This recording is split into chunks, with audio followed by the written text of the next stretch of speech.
Pag-uwi ko nga sa bahay, nagpapansin sa akin itong mahigit 2 sakong mga damit na hindi na nagagamit.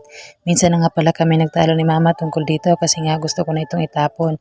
Pero sa tuwing tinatapon ko to ay pupulutin naman ulit ni mama kasi nga daw pwede pang gamitin at masama daw magtatapon ng mga damit. Kaya gawa na lang daw namin itong basahan. Kaya sinimulan ko ng gupitin ng mga tela. Ginupit ko nga pala ito ng paparisukat para maganda ang mga resulta. 2018 pa pala kami sinabihan ni mama na gawin ito mga basahan kaso tinamad ako kaya ngayon ko lang ito gagawin. Opo, ganun po kalala ang katamaran ko. Pagkatapos ko nga paggugupitin ay pagdudugtong-dugtungin ko ito gamit ang sewing machine. Kaya nilagyan ko na ng sinulid ang makina. Tutupin ko nga pala muna ang bawat piraso ng patriangle bago ko tahiin. Si kuya nga pala ang bumili ng sewing machine ito nung high school pa ako. May makina si mama noon yung pinapadyak at ang medyo malabo na ang mga mata ni mama ay pinagkakainteresan ko ang pagtatahi.